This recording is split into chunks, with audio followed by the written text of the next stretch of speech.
ክፉ ሰዎች በመኖራቸው አትፍሩ፣ አትጨነቁ። እግዚአብሔር በግን ቀበሮ እንዳይበላት ይጠብቃል እንጂ እግዚአብሔር ቀበሮን በማጥፋት ጊዜ አያባክንም። አትፍሩ። ክፉ ሰው ለምን አንድ ሺህ ሆኖ አይፈለፈልም? እግዚአብሔር ነው። እንዲያውም እግዚአብሔር ጠላት እያለ ክፉ ሰዎች እያሉ ማኖሩ ድንቅ እንዲሰኝ ነው ክፉ ሰዎችን ዕድሜ የሚሰጣቸው።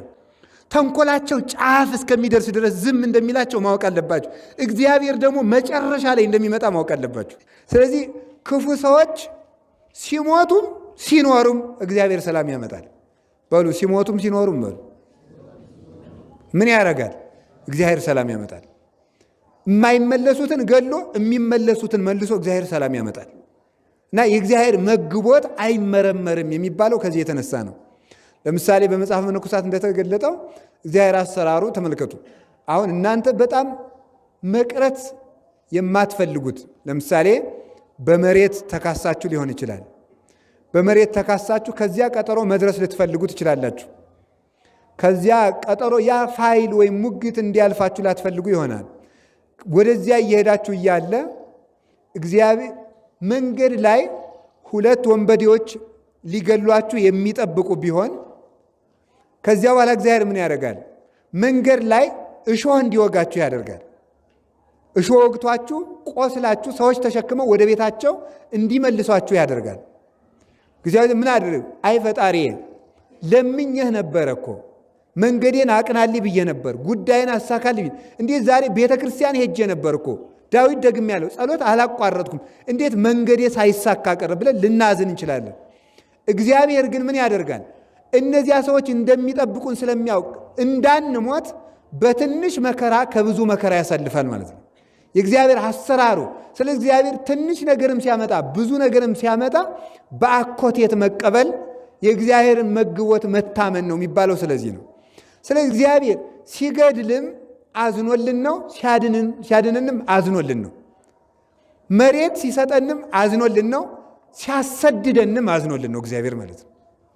ቤት ሲያፈርስም አዝኖልን ነው፣ ቤት ሲሰጠንም አዝኖልን ነው። የእግዚአብሔርን መልካም ነገሩን በበጎ በአኮቴት እንደምንቀበል ስለሱ የሚመጡ ክፉ ነገሮችን ሁሉ እንቀበላቸው ይገባል የሚባለው ስለዚህ ነው። አሁን እግዚአብሔር የሚያመጣቸውን ነገሮች ዝም ብለን የምንቀበላቸው ሰማይ አይታረስ ንጉሥ አይከሰስ እንደሚባለው እግዚአብሔርን ብከራከር የባሰ መከራ ያገኘናል ብለን በአቅመ ቢስነት አይደለም። እግዚአብሔር የሚያመጣው ነገር በትክክል መልካም ስለሆነ ነው። በትክክል እግዚአብሔር እውነት ስለሆነ የሚያመጣው ነገር ከመጥቀም በላይ ከመጥቀም ባነሰ የሚጎዳ እንዳልሆነ በመገንዘብና ይህን ሙሉ ልባችን ለእግዚአብሔር በመስጠት ነው እንጂ እግዚአብሔርን ተከራክሬ አልዘልቀው በማለትና በመሸነፍ ስሜት አይደለም። ጸጥ ብለን እግዚአብሔር የሚያመጣውን ምን እንደምነው አንዳንድ ጊዜ ችግር ሲመጣ አይዞ ስንለው ሰው ምን ይመጣል? ያው ምን ይደረጋል እንደዚህ ነው የምንለው እንጂ እግዚአብሔርን አትከራክርን ይላል እንዲህ ሰው። እግዚአብሔር መከራከር ይቻላል፣ በእውነት ማለት መከራከር ይቻላል። እማንከራከረው እግዚአብሔር ብንከራከረው ለምንድን ነው የምትከራከሩ ብሎ እንዳይፈርድብን እንደ ክፉ ሰው ፈርተ ነው አይደለም። እግዚአብሔር አንዳንድ ጊዜ ሰው አይ እገሌን ብናገረው ያስ እንዲህ ያደርገኛል ብለን እናስባለን። እግዚአብሔር በምንድን ነው ወቀሳችሁ ብሎ ፈርዶ ያውቅ። አቅም ያለው ሰው እግዚአብሔር መከራከር ይችላል። ለምንድን ነው እንዲህ የምታደርገው ብሎ ያስረዳናል። በእውነቱ ማለት እግዚአብሔር እኔ እንደዚህ የማደርገው በዚህ ምክንያት ነው። ባርከኝ ብለው የታገዱ ሰዎች አሉ። አታጥፋ ብለው የተከራከሩት ሰዎችም አሉ። እንዲህ ልታደርግ አይገባም ብለው የተከራከሩት ሰዎች አሉ። እነ ሙሴ ሌሎችም እነ አብርሃም ሰውን ልትቀስፍ አይገባም ብለው ተከራክሮታል። ያዕቆብ ደግሞ ካርባረከኝ አለቅም ብሎ ተከራክሮታል። እግዚአብሔር መከራከር ይቻላል። እማንከራከረው ፈርተ ነው አይደለም።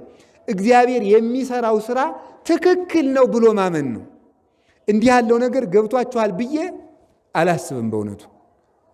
አሁን እናንተ አሁን እግዚአብሔርን ማመን ማለት እግዚአብሔር የሚሰራው ነገር ትክክል ነው ብሎ ማመን ነው ማለት ነው የሚለው ነገር ገብቷችኋል ብዬ አላስብም። እንዲገባን ግን መጸለይ ያለብን። እኔ ራሴም ገብቶኛል ብዬ አላስብም ይሄ ነገር ማለት ነው። ሐሳቡን ነው እየነገርኳችሁ ያለ። በተግባር መቀበሉ ግን በጣም ጉልበት የሚጠይቅ ነገር ነው። በጣም ማመን ማለት ነው። አላችሁ የላችሁም? አላችሁ የላችሁም? ለምሳሌ አንድ ሐሳብ ላምጣ። ሁለት ሰዎች ተጋቡ፣ 3 ልጆች ወለዱ።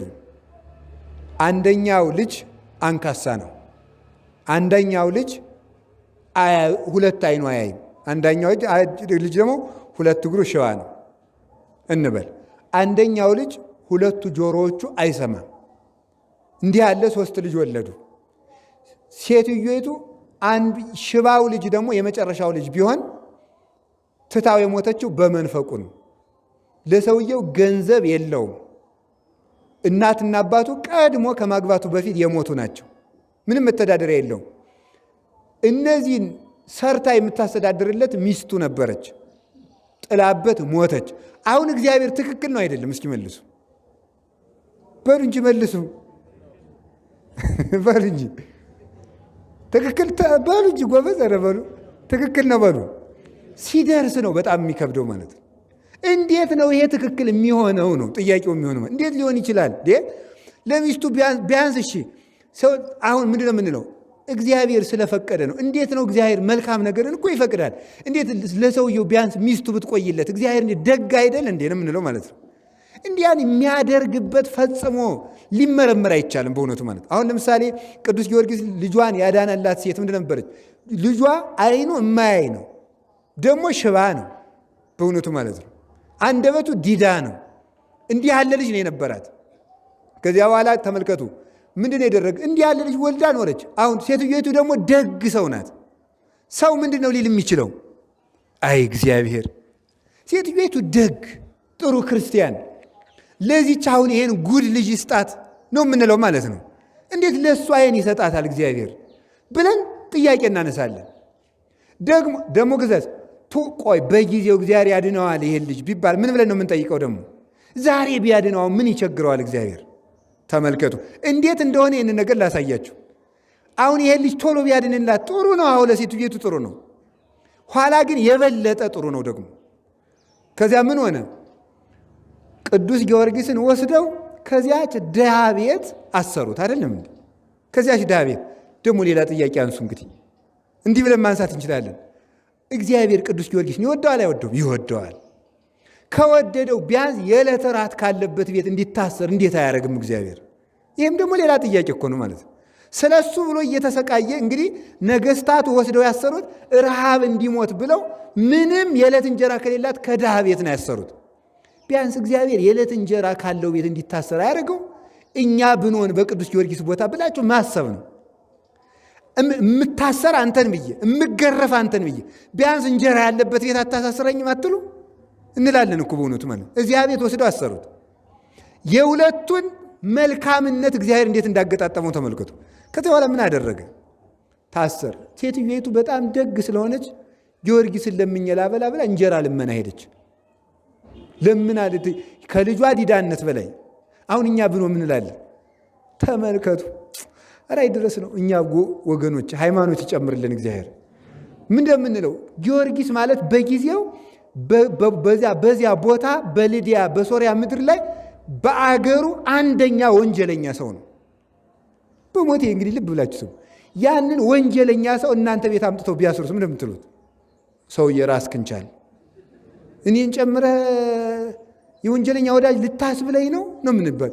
በጭንቅ ጊዜ እኮ እንዴት ከባድ መሰላችሁ! ሃይማኖት እንዴት ይፈተና መሰላችሁ! የእያንዳንዳችን የሃይማኖት ጥጥቅ የሚላለው እንዲህ ያለ ችግር ሲገጥም ነው። እንጀራ ከአለመስጠትህ አንድ ነገር ሴትዮቱ ማንሳት የምችለው ጥያቄ ብነግረው የማይናገር የማያይ የማይራመድ ልጅ መስጠት አንድ ነገር፣ አንተን ማመኔ ለመቼ ሊሆነኝ ነው ፈጣሪ የሚያስብል ችግር ነው የገጠመ። ደግሞ ይህንን ሁሉ ተቀብላ ለምን አልታበላ ከተማ ሄደች። እግዚአብሔር መጨረሻ ላይ መምጣት ያውቅበት የለ። ከዚያ በኋላ ተመልከቱ፣ በቅዱስ ጊዮርጊስ ጸሎት ከምሰሶ ጋር ነው ያሰሩት። የታሰረበት ምሰሶ 15 ክንድ ከቤቷ በላይ ወጣ፣ ለምልሞ ማለት ነው። ቅጠል አውጥቶ ቅርንጫፍ አውጥቶ ዴቴ ነገር ድግ። ከዚያ በኋላ ከቤቷ ደግሞ ሙሉ ጻዳ ህብስት በቢሙ ቤቷን ሞላው። ለምና ለጊዮርጊስ ቁራሽ ይዛ ስትመጣ እሱ በነጭ ህብስት ቤቷን ሞልቶላታል ማለት ነው። ራቧ ተወገደላት። ከዚያስ ደግሞ ምን አደረገ? የልጇን አንደበት ፈወሰው። ከዚያስ ደግሞ ምን አደረገ? አይኑን ፈወሰው። ከዚያ በኋላ ምኑ ቀረ? እግሩ ቀረ። እግሩስ አለችው እሱ ይቆያል።